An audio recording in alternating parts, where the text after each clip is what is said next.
Madan sir और वो मान सर पर्सनली कांटेक्ट करते थे पेरेंट्स ने जी कि बच्चे की ये स्थिति है, इतना ख्याल रखना तो बच्चा निश्चित रूप से आगे बढ़ेगा। अगर तुझे सच में नीट करनी है और बड़े रैंक के साथ करनी है तो तू सिक्का चला जा। नमस्कार, मैं इस समय नागौर के पास में एक जगह है ताऊसर, और आज यहाँ पर आने पर पता चला कि जगह बहुत बड़ी नहीं है पर यहाँ की जागृति बहुत बड़ी है। पॉलिटिकली बहुत स्ट्रॉन्ग लोग रहते हैं, बहुत जागृत लोग रहते हैं। और आज मैं जिस सैनी परिवार में, पवार परिवार में बैठा हूँ, वहां के बच्चे ने परिवार की व्यापारिक परंपराओं से अलग एक रुख अपनाते हुए, एक अलग मार्ग अपनाते हुए नीट यूजी 2024 में बहुत जबरदस्त अंकों के साथ 695 मार्क्स के साथ में, और इस बच्चे ने नीट को क्रैक कराया। पूरा परिवार साथ में बैठा है, परिवार के शुभचिंतक साथ में बैठे हैं। और मजे की बात यह है कि मेरे दाईं ओर निखिल बैठा है, निखिल के बिल्कुल दाईं ओर दादाजी बैठे हैं, दादी जी बैठे हैं, उनके बिल्कुल दाईं ओर नानी जी बैठे हैं, और इधर की कमान नाना जी ने संभाल रखी है।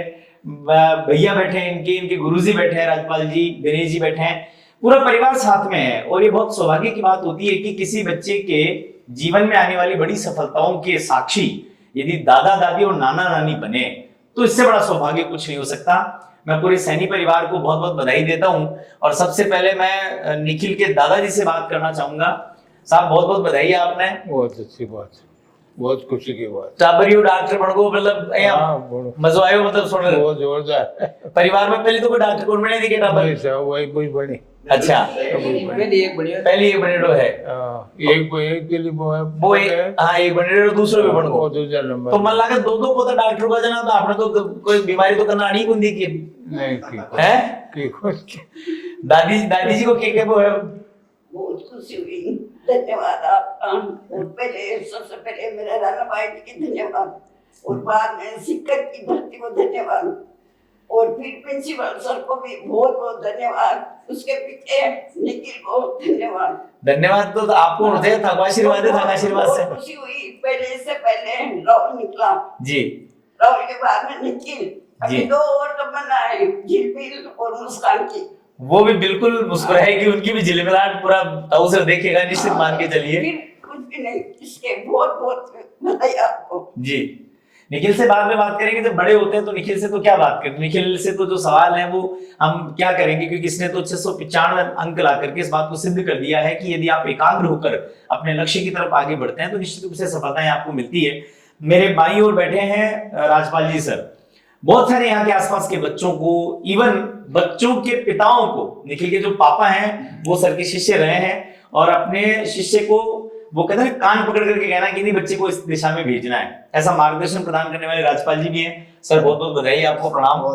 हमारे यहाँ कहते हैं कि शिक्षक साधारण नहीं होता, सृजन और प्रलय उसके हाथ में पलते हैं। शिक्षक चाहें तो बहुत सारी दिशाओं को बदल सकते हैं, और मुझे लगता है कि निखिल हो या निखिल जैसे और भी बहुत सारे बच्चे हैं, उनको आपका मार्गदर्शन मिलता है। तो मैं निखिल के बारे में थोड़ा सा आपसे जानना चाहूंगा, इसकी यात्रा कैसे रही?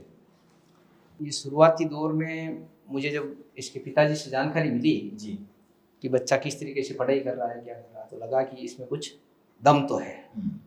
फिर ये 92% के साथ, 92%, 95% के साथ जी 10th में पास हो गया। तो उम्मीदें और अच्छी हुई।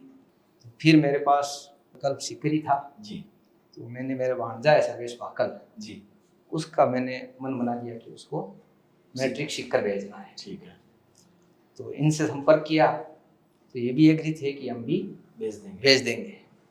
तो इनके 3 प्रतिभाशाली बच्चे थे जी। मैंने कहा तीनों को भेज दो और किसी परिवारजन को साथ में भेज दो, इनकी देखभाल भी हो जाएगी, तीनों बच्चे एक साथ आपके वहाँ से निकल जाएंगे। बहुत अच्छी स्थितियाँ रही।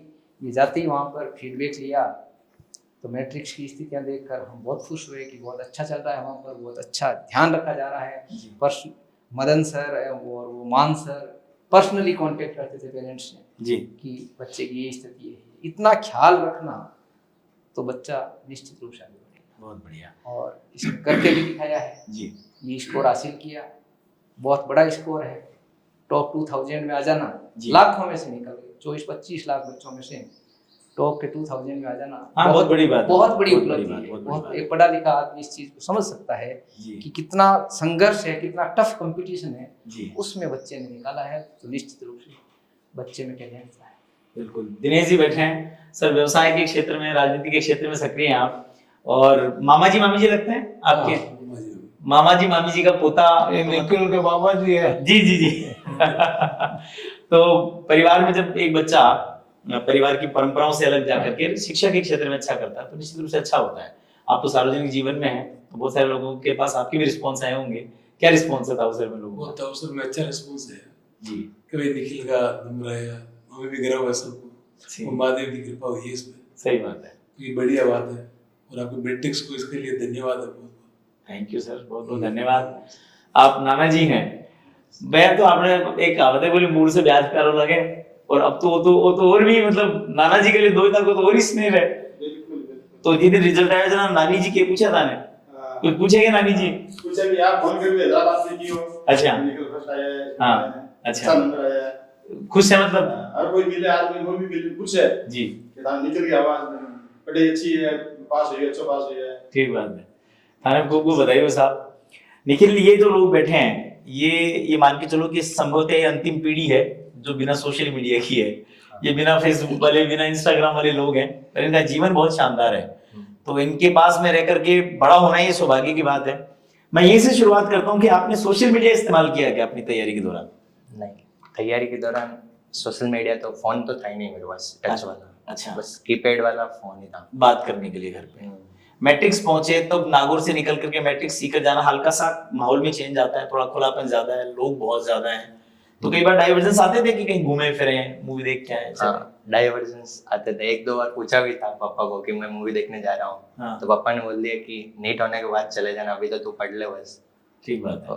और शाम को घूमने का मन भी करता था 6-7 बजे बाद में, खाना खाने के बाद। हाँ, उसमें उस समय वार्डन जाने नहीं देता था, उस वजह से बाहर नहीं जा पाते थे।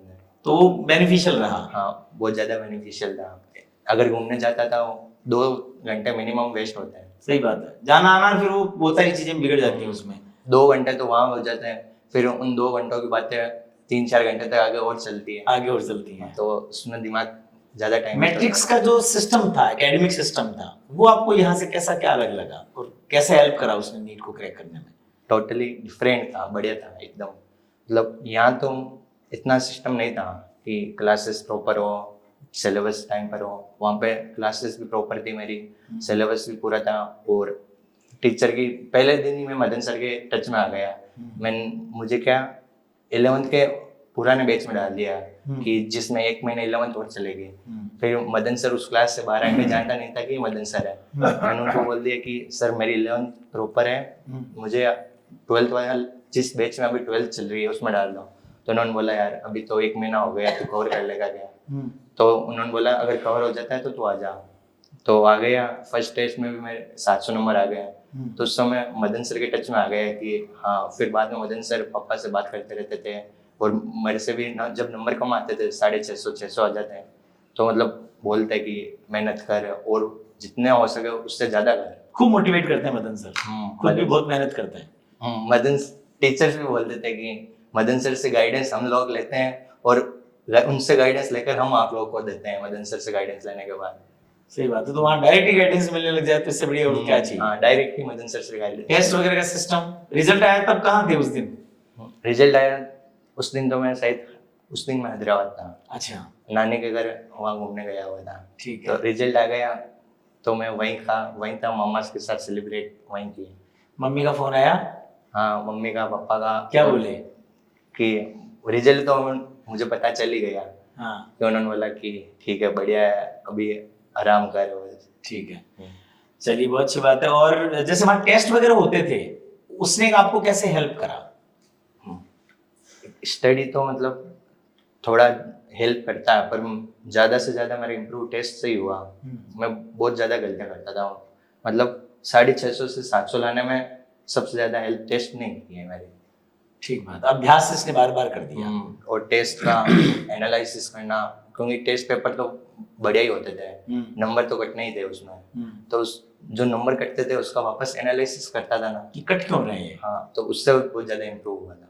बहुत बढ़िया बात है सर। बच्चे डेफिनेटली देखिए इनमें प्रतिभाएं होती हैं, बस इनको निखारने के लिए कहीं ना कुछ अलग भूमिकाएं लोगों को निभानी पड़ती है। हनुमान जी को समंदर लागना था तो जामवंत जी को उनका थोड़ी सी बल याद दिलवाना ही पड़ा। यहाँ ये भूमिका आप निभाते हैं, वहां पर हमारी फैकल्टीज मिलकर के निभाती हैं। साझा लड़ाई है तभी जाकर के मिलकर लड़ी जाती है। यदि आज इस वीडियो को ताऊ सर के आसपास के लोग देखेंगे तो यहाँ जो पेरेंट्स हैं उनको मैं चाहता हूँ कि आपको एक मैसेज हमारे इस चैनल के माध्यम से दें कि उन पेरेंट्स को क्या करना चाहिए। पेरेंट्स को मैं ये कहना चाहता हूँ कि यहाँ का अभी जो माहौल है वो पढ़ाई जैसा नहीं है। पढ़ाई की तरफ लोगों का ध्यान कम है, धंधे की तरफ ज़्यादा ध्यान है। मैं चाहता हूँ कि यहाँ के जो इंटेलिजेंट बच्चे हैं उनको सही दिशा में आगे बढ़ाया जाए ना, तो गांव का बहुत नाम रोशन कर सकते हैं। इस एक परिवार से ये दूसरा डॉक्टर है और 2 बच्चियाँ और हैं इनकी मैट्रिक सीकर में। निश्चित रूप से अगले साल वो निकालेगी रिजल्ट यहाँ से। तो और भी बच्चे जो हैं ये वीडियो देख रहे हैं उनको मैं यही कहना चाहता हूँ कि आप इस साल, अभी एक बच्चे को और मैंने जो यहाँ था जी, मैंने उसको, मेरी ड्यूटी थी उस दिन एग्जाम में, तो मैं उस बच्चे से मिला। मैंने देखा ये बच्चा इंटेलिजेंट है, ये यहाँ क्या कर रहा है। मैंने पूछा तू पढ़ता क्यों नहीं है, बोलता मैं ऑनलाइन पढ़ता हूँ। मैंने कहा ऑनलाइन नहीं ऑफलाइन पढ़ो। फिर मेरे को एक दिन मिल गया मार्केट में, मैंने कहा तू यहाँ क्या कर रहा है, सीकर क्यों नहीं गया। तो बोला कि नहीं सर मैं सीकर ही गया था, आज ही आया हूँ। अच्छा। अब उसके समाचार मैंने पूछे हैं वापस, तो कह रहा है कि वहाँ की स्थिति एकदम अलग है, वहाँ यदि मैं पहले होता तो सिलेक्ट हो जाता। तो कहने का मतलब ये है कि यदि बच्चे को आप सही दिशा में आगे बढ़ा देते हो ना, तो रिजल्ट बच्चा देता है। बच्चों में खुद में दम होता है, बिल्कुल, दूसरा कोई कुछ नहीं कर सकता, दूसरे को रास्ता पकड़ा देता है। इसलिए चाहते हैं ये है कि यहाँ के जो इंटेलिजेंट बच्चे हैं उनको सही दिशा में यदि आप आगे बढ़ा देते हो तो बच्चे सफलता हासिल करते हैं। गांव का, परिवार का, समाज का नाम निश्चित रूप से रोशन। निखिल, डॉक्टर बनने के बाद पहली सैलरी लाओगे, उसमें से दादी जी के लिए और नानी जी के लिए क्या लाओगे? ऑब्वियसली साड़ी या बेस वगैरह। अच्छा, साड़ी या बेस। मुझे लगता है कि नानी जी और दादी जी की 5-5 साल उम्र तो बढ़ गई है। हाँ भाई, जैसे ये पता चला तो 5-5 साल, कोई बात नहीं, 5-5 साल लगभग उम्र दोनों की बढ़ गई है। और हमारे ऐसा होता है कि कुछ अच्छा बच्चा होता है तो कुछ मीठा बना करके खिलाते हैं, तो कुछ दादी जी ने, मम्मी ने कुछ मीठा मीठा खिलाया? हाँ, हमारे तो सीरा बनता है। भाई हमारी सबसे अच्छी चीज है डिश, उससे बढ़िया होगा भी क्या? गाय का देसी घी हो और उसके बाद में सीरा बने तो उससे बढ़िया क्या है। अब तो हो सकता है कि बहुत सारे बच्चे भी ताऊ सर के आसपास के बच्चे पढ़ने वाले, वो भी आकर के निखिल से पूछेंगे कि हम भी जो है वो कोई नीट करना चाहते हैं या कोई जेई करना चाहते हैं, कोई भी अच्छी कॉम्पिटिटिव एग्जाम देना चाहता है। तो यदि वो तुमसे कोई सजेशन मांगेगा तो तुम क्या उसको बोलोगे कि उसको क्या करना चाहिए या क्या नहीं करना चाहिए अपनी स्टडीज के दौरान, अपनी जर्नी के दौरान? पहले तो मतलब ऐसी जगह जाए जहाँ सही गाइडेंस हो, प्रॉपर शेड्यूल वगैरह हो। मतलब जैसे मैट्रिक्स में था वैसे शेड्यूल। मेरा एक फ्रेंड ने भी पूछा था, जो भी सर बात कर रहे थे ना, वो 11th में मेरे साथ ही था। अच्छा। मैं 12th में सीकर चला गया, वो सीकर 12th में वहाँ नहीं आया, वो यहीं रह गया। ठीक है। तो उसने भी मुझसे पूछा कि यार अब मैं यहीं रहूँ या सीकर जाऊँ। तो मैंने बोल दिया अगर तुझे सच में नीट करनी है और बड़े रैंक के साथ करनी है तो तू सीकर चला जा। मतलब बढ़िया गाइडेंस होगी वहाँ पे। और गलती तो मैंने क्या की थी, बस कभी कभार में मॉड्यूल ध्यान से नहीं मिलाता था, तो मैं सिली मिस्टेक्स जो है वो जल्दबाजी में पढ़ता था। कोई शेड्यूल, वैसे शेड्यूल सर बना के दे देते थे कि आज इतना मॉड्यूल सॉल्व करना है, आज इतना मॉड्यूल सॉल्व करना है। फिर भी जब शेड्यूल नहीं होता था ना तो मतलब माइंड डाइवर्ट हो जाता था। इससे अच्छा आप खुद ही शेड्यूल बनाना सीख लेना चाहिए। ठीक है, ये बहुत अच्छा सजेशन है। और आपको फिर से एक बार बधाई, क्योंकि बच्चे ने सिलेक्शन बहुत अच्छा किया है। बहुत अच्छा। तो आपको भी सबको बहुत बहुत शुभकामनाएं, खूब खूब बधाई। नाना जी को, नानी जी को, दादाजी दादी जी को, सर को, आपको सबको खूब खूब शुभकामनाएं। बहुत सारे लोग बैठ करके भी इस इंटरव्यू को देख रहे हैं, तो मैं उन लोगों से एक बात कहना चाहूंगा कि निखिल ने 695 नंबर ला करके एक बहुत जबरदस्त सफलता पाई है। क्योंकि अभी बच्चा देश के बड़े मेडिकल कॉलेज में, किसी एम्स में जाकर के अपनी स्टडीज करेगा, ये अच्छा डॉक्टर बने और अच्छा डॉक्टर बनकर के अपने परिवार की जो व्यवसाय की परंपरा है उसको एक पेशेवर तरीके से आगे बढ़ाने का काम करे। साथ ही में कुछ अच्छा भी देश के लिए कंट्रीब्यूट करने का भी इसको सौभाग्य मिलेगा। और इस वीडियो को देखने वाले लोगों से, ताऊ सर के आसपास के लोगों से मैं कहना चाहूंगा कि बच्चों में प्रतिभाएं होती हैं, पर हम उनको थोड़ा सा पंख दें, थोड़ा सा उल्लास दें, थोड़ा सा उसको सहारा दें, थोड़ा सा उत्साह दें और उसकी पीठ थपथपा करके पीछे खड़े हो जाएं, तो फिर ये बच्चे किसी भी बड़ी सफलता को पा सकते हैं। आपका भी यदि सपना है डॉक्टर बनने का या इंजीनियर बनने का, अच्छी स्कूलिंग का, तो मैट्रिक सीकर आपका अभिनंदन करता है, स्वागत करता है। नागौर की प्रतिभाएं अपने यहाँ पर सफलता की खुशबू बिखेरती हैं। ये अपना काम करेंगे, हम अपना काम करेंगे, ये एक कदम चलेंगे, हम 2 कदम इनके आगे चलेंगे।